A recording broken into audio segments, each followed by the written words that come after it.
Good afternoon. Welcome to the SNP's annual conference, an occasion much enjoyed by party members across the country. Sadly, of course, we are meeting online again. Now, given current circumstances, this is sensible, but I really hope in spring we'll be together in person. Our debates and discussions, if not always the conference karaoke, are much better when we meet up, and I can't wait to see all of you again. Of course, being forced to take a political conference online is a mere inconvenience compared to the sacrifices made by so many over these past 2 years. Life today is much more normal than it was when I spoke to you a year ago. We have come so far, and while it has not been easy, a spirit of solidarity with and compassion for each other has helped us through. Now, as the emergence of the new Omicron variant has reminded us, we must harness that spirit again as we prepare for a winter that might be tougher than most of us have ever experienced. In recent weeks, we have had much in Scotland to feel thankful for. Compared to many countries across Europe, COVID cases here have been stable, indeed they have been declining slightly. To be frank, that is a much better position than I had dared hope for a couple of months ago. But there are big and very real challenges ahead over the winter months. Cases are rising in countries all around us. We know that colder weather, forcing us indoors, coupled with festive socialising, will create increased opportunities for the virus to spread. And most seriously of all, the Omicron variant is causing profound concern here and across the world. So we must not drop our guard. This is a time to be more vigilant, not less. In the past few days, the new variant has led the Scottish Government to impose tighter restrictions again at our borders. A number of countries have been added to the travel red list. Travellers from these countries must go into managed quarantine. And we are asking all travellers, no matter where they are travelling from, to isolate until they get a negative result from a PCR test that they must do on day 2 after their arrival. We are also asking close contacts of any confirmed cases of Omicron to isolate. That none of this was even contemplated just a few days ago is a reminder again of how fast this virus can move and change. We must, all of us therefore, redouble our efforts to stop it in its tracks. The good news is that we know how to do that. We have done it before. So today, before I talk to you about politics, I want to ask again for your help. Over these next weeks of winter, we need to pull together and look after each other. I promise that the government will do our job. That means getting all of you who are eligible vaccinated with boosters as fast as possible. Thanks to teams across the country, Scotland is already the most vaccinated part of the UK, but we will not let up. Instead, we are working to speed up. And while I still hope this will not be necessary, if difficult decisions do need to be made to keep us safe, we will not shy away from taking them.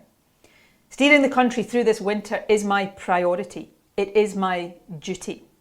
But no government can fight a virus alone. We all need to play our part.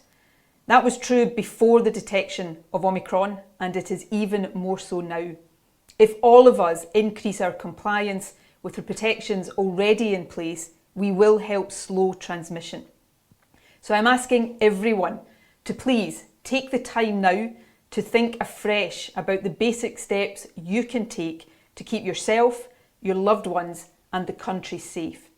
Wear a face covering in indoor public places, keep following hygiene advice, wash your hands and surfaces, open windows if you have people round, ventilation really helps.